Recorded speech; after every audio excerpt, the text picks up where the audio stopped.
ny fanambadiana anatin'ny tontolon'ny finoana islamo zay tsara ihany ny ampahafantarana any rehetra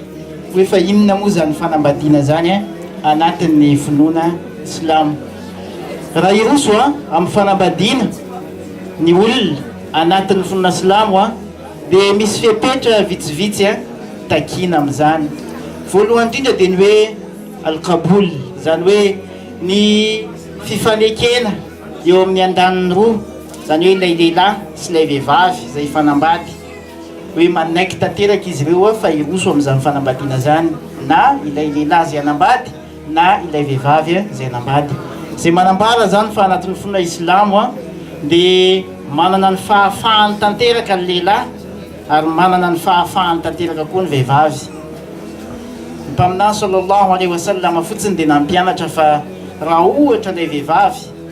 ka vehivavy mbola tsy nanambady, mbola ao anatin'ny fahadiovany tanteraka, dia ny fahanginany fotsiny dia efa mahampy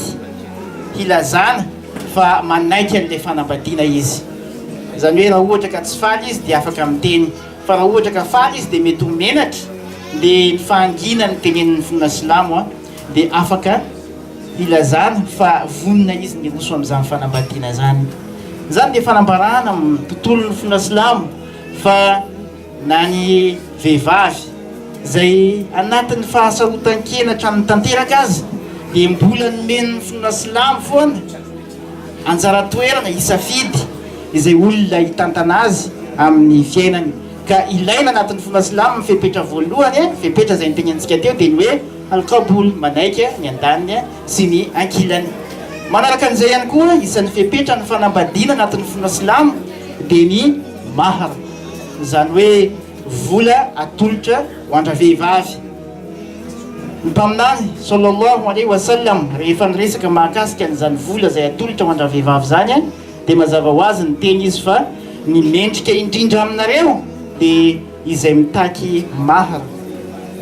ambany indrindra na kely indrindra. Ny teny mihitsy raha mpaminany na hoe iltamisu walau khatima min alhadid,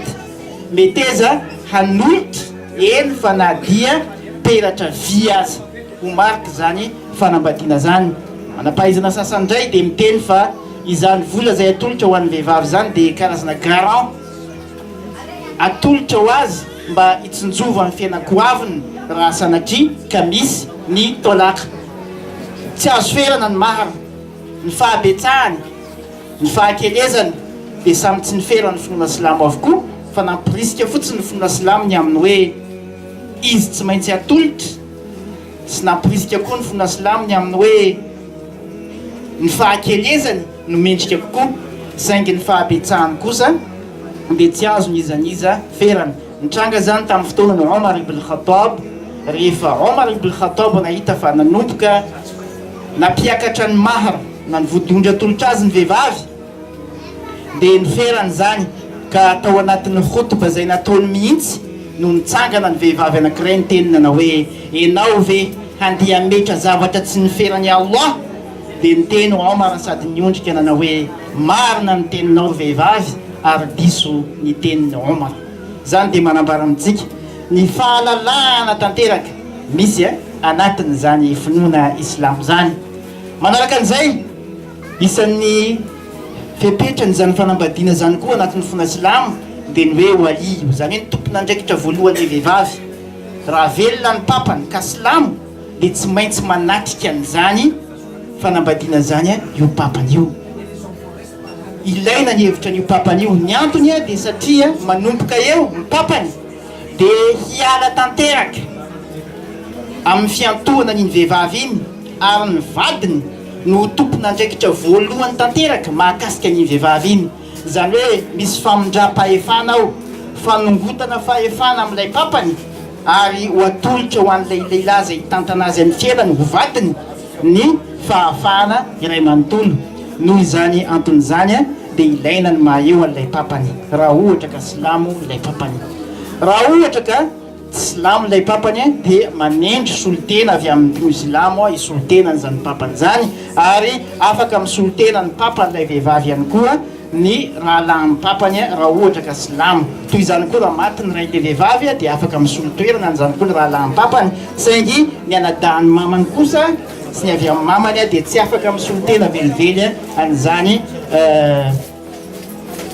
hoe ho tompon'andraikitra andra-vehivavy izany raha araky ny finoana islamo zany zany dia manambara amintsika ihany koa anatin'ny finoana silamo fahafahana tanteraka misy satria izany vady zany amin'ny finoana silamo dia nametrahany finoana silamo anjara andraikitra lehibe ka ao arinany fanambadiana dia ny vadin'ilay vehivavy no anjara lasa tompon'andraikitra voalohana aminy hiay azy amin'ny fiainany hiantoka ny trano fonenany hiantoka ny sakafo hoaniny hiantoka ny mombamomba ny fiainany ray manontolo manomboka eo zany lehilahy zany zay naka ny tanany teo anatrehan'ny rainy dia anjary ho tompon'andraikitra tanteraka ny fanambadiana anatin'ny finoana silamo dia fotoana anankiray hampitomany any shaitany any devoly araky ny fampianarana anatin'ny finoana silamo ny andro anankiray zay tena mampitomany tanteraka ny shaitany dia ny andro fanatanterahana ny kah na fanambadiana ny antony dia satria hitany shaitany hoe ireto lehilahy sy vehivavy fanambady reto tsy ho voareboreboka amin'ny fijangajangana koa manomboka androany nefa mba fanantenako ny ampijangajangana izy ireo nefa androany dia nitaperana tanteraka ny lalana tsisy lalana ahafahan'ny shaitany miditra intsony haitsika tsara fa lehibe shaitany ndray andro dia naniraka an'ireo miaramilany hoe nidananareo manao asanareo dia manao tafitra rehefa avy eo ny sasany rehefa tonga nanao ny tafitra dia nitenina hoe zanam-piady olona zanam-pamono olona zanam-pangalatr'olona zanam-panao an'izao olona dia me fotsiny ilay lehibeny afa-tsy le anankiray zay nitsangana ka nitenina na hoe za nampisarabady olona dia nitsangana shaitany sefony no sady nitehaka sy nanome voninahitra hoe zany ny tena miaramilako zany hoe ny olona roso amin'izany fisaraha-panambadiana zany ihany koa dia zavatra mahafaly tanteraka any shaitany